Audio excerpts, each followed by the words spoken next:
Bonjour Carole. Bonjour Henri. Alors Carole du Val-le-Roi, vous êtes la PDG de la maison de champagne du Val-le-Roi du même nom.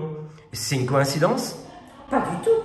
Notre maison existe depuis 1859 et elle a été transmise de père en fils jusqu'à cette date. Oui. Malheureusement en 91, mon mari décède et veut absolument transmettre à nos enfants la maison. Et pour la transmettre, j'ai repris les rênes en 91.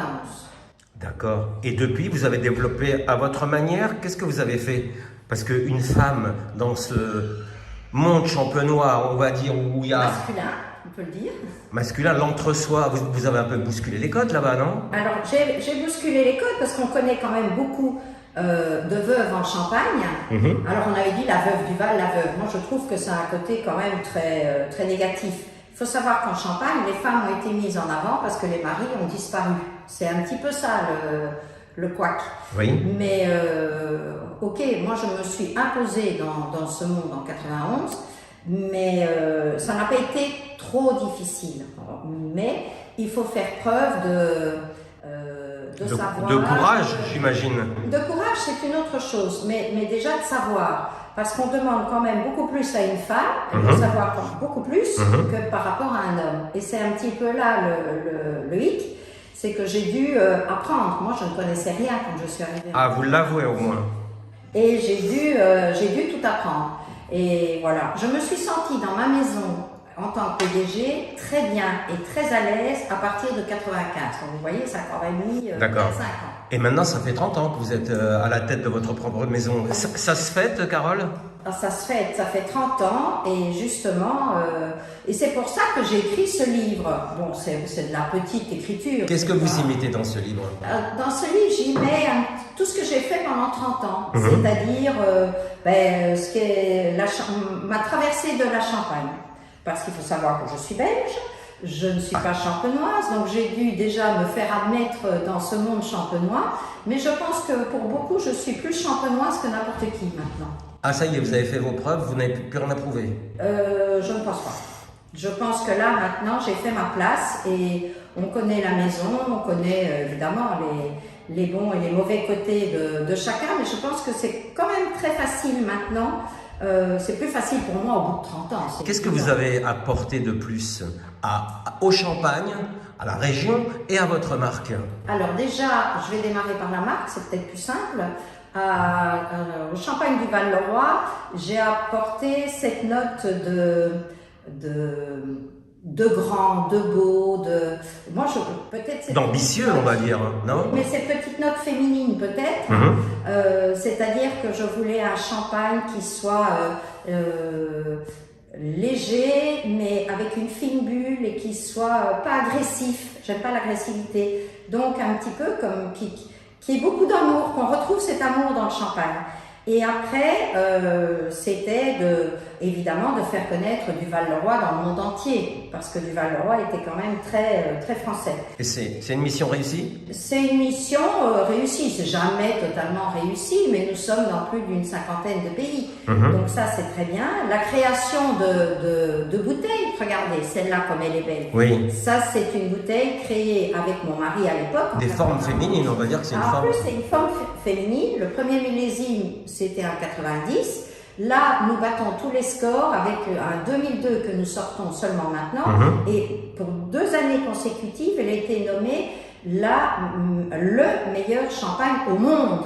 Donc, c'est dire que c'est quand même extraordinaire. Devant tous les grands noms qu'on connaît. Devant tous les grands noms, voilà.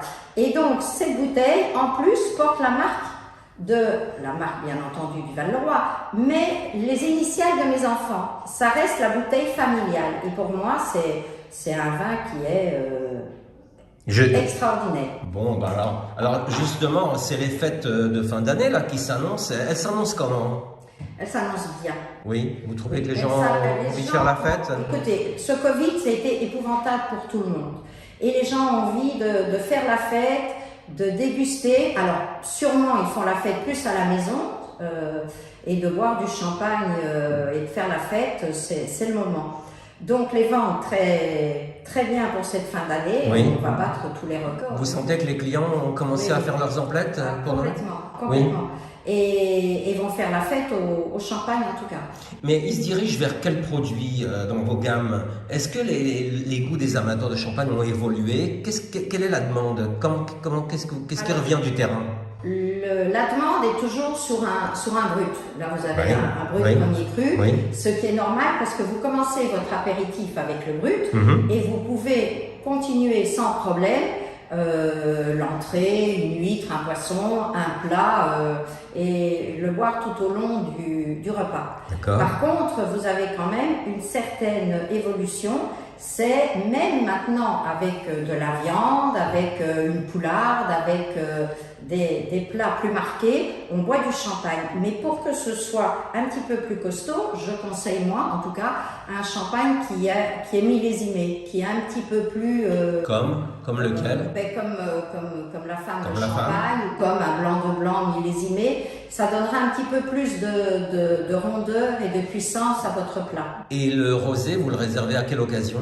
Le rosé, alors je sais qu'on va me dire « Ouais, le champagne avec le chocolat, le champagne oui. ». Mais pour moi, ça reste la fête. Donc je trouve qu'un verre de rosé au moment du dessert, pourquoi pas? Parce que c'est là qu'on fait péter les bouchons. Au moment de Noël, les cadeaux arrivent, le Père Noël est passé et du rosé, ça reste la fête. Bon, bah c'est super. Dites-moi une petite confidence, Carole. Vous buvez du champagne tous les jours? Oui. Vous aimez ça? Et je me porte très bien. Vous voyez, ça conserve.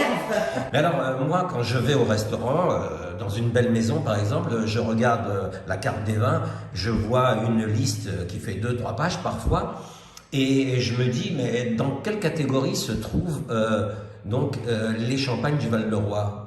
On vous met avec qui? Dans quelle catégorie? On nous met dans la catégorie, mais ça dépend parce que les catégories sur les cartes de restaurant, vous avez les millésimes, les bruts, donc ça dépend comment il a fait sa carte, mais nous sommes dans la catégorie des grandes maisons, que ce soit un Roederer, un Moët, un Clicquot, on est dans la même catégorie.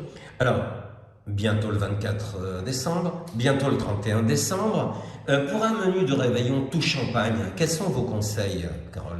Mon conseil serait donc de prendre une fleur de champagne premier cru au départ, à l'apéritif, des petits accoustiques, tout bien.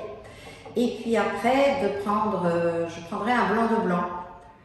Parce que pour moi, le blanc de blanc, ce chardonnay, qui est un petit peu, ça fait un petit peu un vin, comme un peu un vin de Bourgogne, avec une légère bulle. Et là, ce serait pour ce qui est poisson, et puis la femme de champagne pour terminer sur une volaille. J'adore les volailles, moi, et les sauces au mori et tout. Et là, vous avez ce petit goût de champignon un petit peu dans la femme, enfin champignon noble, hein, pas mori, truffe. Et c'est un champagne qui se marie très très bien avec la truffe. Et avec la bûche, qu'est-ce qu'on fait? On boira du rosé, et puis tant pis pour ceux qui disent que c'est pas, on ne boit pas de champagne au dessert. Nous, on en boit. Nous, on en boit. Et nous, Carole, s'il vous plaît, est-ce qu'on peut en boire quelques gouttes puisque... Ah, mais sans problème, avec grand plaisir. Bah oui, c'est l'apéritif. Voilà, on y c'est va? l'apéritif, on y va. Super, merci Carole.